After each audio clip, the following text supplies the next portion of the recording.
Hello everyone. Today I would like to talk to you about social problem. But now, before we start, it's important to know what is a social problem.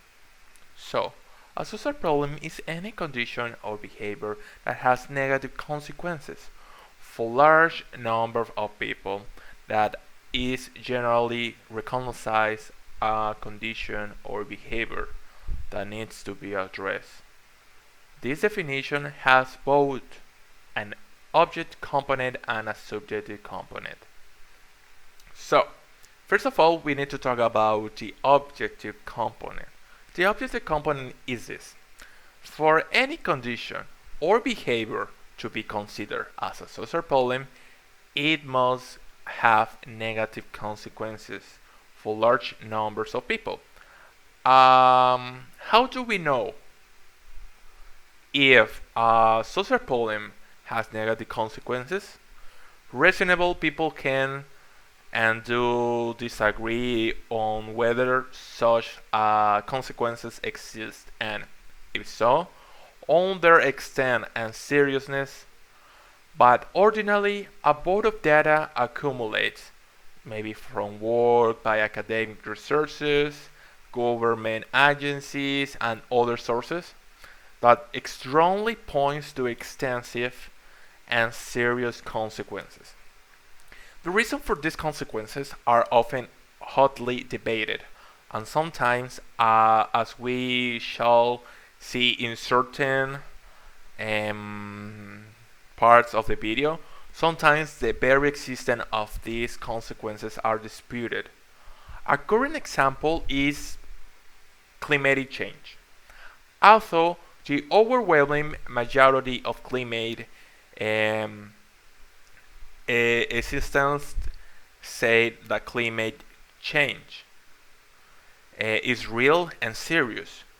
Fewer than two-thirds of Americans, that represent the 60% in all 2011 polls, say they think that global warming is happening. This type of dispute points to the subjective component of the definition of social problems. There must be a perception that a condition or behavior needs to be addressed for it to be considered a social problem. This component lies at the heart of the social constructionist view of social problems. In this view, many types of negative conditions and behavior exist. Many of these are considered sufficiently negative to acquire the status of a social problem.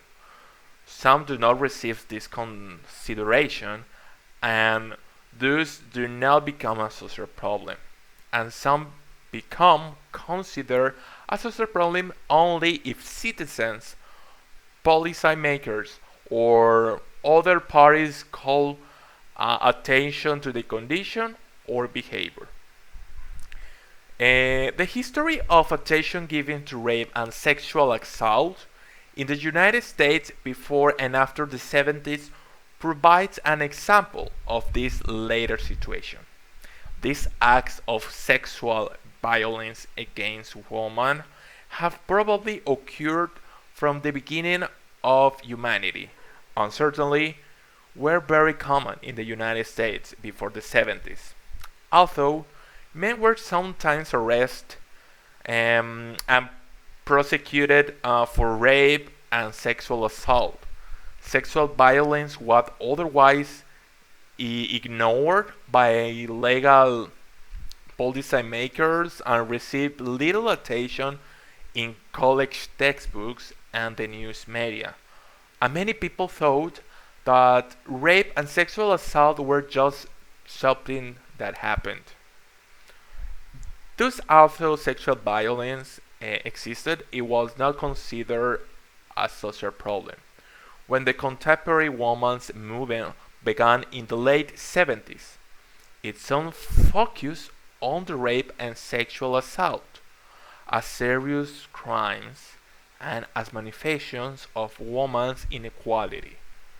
Thanks to this focus, rape and sexual assault eventually entered the public consciousness, views of these crimes began to change, and legal policymakers began to give them more attention. In short, sexual violence against women became a serious problem. And the social constructionist view raises an interesting question. When is a social problem a social problem? According to some sociologists who adopt this view, negative conditions and behavior are not a social problem unless they are recognized as such by policymakers, large number of lay citizens, or other segments of our society. These sociologists would thus say that rape and sexual assault before the 70s were not a social problem because our society as a whole paid them little attention. Other sociologists said that the negative conditions and behavior should be considered a social problem, even if they receive little or no attention. These sociologists will do say that rape and sexual assault before 70s were a social problem. This type of debate is probably akin to the age-old question. This question is, if a tree falls in the forest and no one is there to hear it, is a sound made? As such, it is not easy to answer, but it does reinforce one of the key beliefs of the social constructionist view. Perception matters, at least as much as reality, and sometimes more so. In line with this belief, social constructivism emphasizes that citizens, interest groups, policymakers, and other parties often compete to influence popular perception of many types of condition and behavior. They try to influence the new media's coverage and popular views of the nature and extent of many negative consequences that may be occurring. The reason underlying the condition or behavior in question and possible solution to the problem. So that's all the video. Thanks for watching and I see you the next time.